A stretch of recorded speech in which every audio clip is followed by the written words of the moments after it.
हरे कृष्णा। दोस्तों, आज हम सुनेंगे आषाढ़ मास की पूर्णिमा, जिसे गुरु पूर्णिमा भी कहते हैं, इसकी व्रत कथा, जिसको सुनने मात्र से चंद्रमा के दोष से मुक्ति मिलती है। आइए शुरू करते हैं। अगर आप अपने जीवन में परेशान रहते हैं और कई मुश्किलों का सामना करना पड़ रहा है, या फिर गुरु पूर्णिमा के मौके पर गुरु या चंद्र दोष से मुक्ति पाना चाहते हैं, तो आप गुरु पूर्णिमा के दिन ये व्रत कथा अवश्य सुनिए।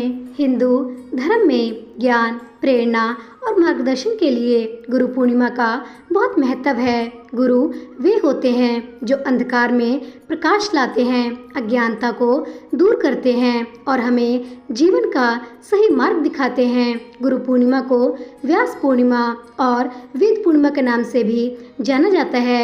यह पर्व हर साल आषाढ़ मास की पूर्णिमा तिथि को मनाया जाता है। गुरु पूर्णिमा के दिन लोग महर्षि वेदव्यास जी की पूजा करके अपने गुरुजनों का भी आशीर्वाद लेते हैं। गुरु ब्रह्मा गुरु विष्णु गुरु देवो महेश्वरा गुरु साक्षात परम ब्रह्मा तस्मै श्री गुरुवे नमः। इस श्लोक के अनुसार गुरु को ब्रह्मा, विष्णु और महेश के बराबर माना जाता है और उन्हीं की पूजा अर्चना और आराधना करने के लिए गुरु पूर्णिमा का पावन पर्व मनाया जाता है। गुरु पूर्णिमा पर चंद्रमा की भी पूजा का विशेष महत्व होता है। चंद्रोदय होने के बाद चंद्रमा की पूजा की जाती है और चंद्रमा को अर्घ्य देने से चंद्र दोष से मुक्ति मिलती है। पौराणिक कथा के अनुसार महर्षि वेदव्यास जी को भगवान विष्णु का अंश माना गया है। वेदव्यास जी की माता का नाम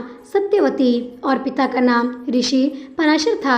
महर्षि वेदव्यास जी को बचपन से ही अध्यात्म में बहुत रुचि थी। एक बार उन्होंने अपने माता पिता से प्रभु के दर्शन करने की इच्छा प्रकट की और वन में तपस्या करने की अनुमति मांगी। वेदव्यास जी की इस बात को सुनकर उनकी माता ने उन्हें वन जाने को मना कर दिया। माँ की इस बात को सुनकर वेदव्यास जी वन जाने की हट करने लगे। वेदव्यास जी की हट करने की वजह से माता सत्यवती को उन्हें वन जाने की अनुमति देनी पड़ी। जब वेदव्यास जी वन की ओर जा रहे थे, तब उनकी माता ने उनसे कहा कि जब तुम्हें अपने घर की याद आ जाए तो तुम वापस आ जाना।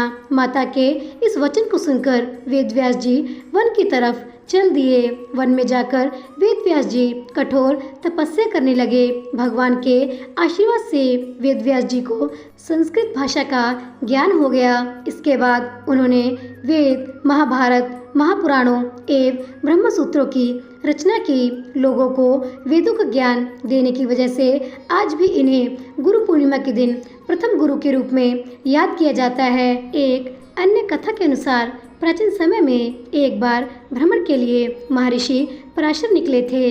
इस दौरान उनकी नज़र एक महिला पर पड़ी जिसका नाम सत्यवती था। वह एक मछुआरे की बेटी थी। वह बहुत ही अधिक खूबसूरत थी। उसके शरीर में से मछली की गंध आती रहती थी, क्योंकि उसका जन्म मछुआरे के घर में हुआ था, इसलिए उन्हें मत्स्यगंधा भी कहा जाता था।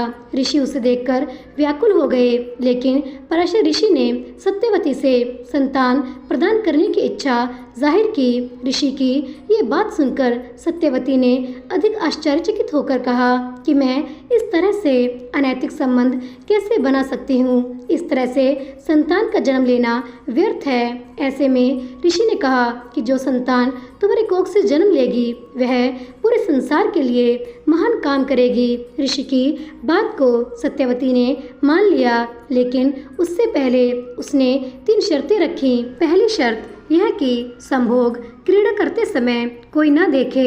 दूसरी शर्त में कहा कि होने वाला बच्चा महान ज्ञानी होने के साथ मेरी कौमर्त्या को जीवन में कभी भंग न करे। वहीं तीसरी शर्त रखी थी कि शरीर से आने वाली गंध फूलों की खुशबू में बदल जाए।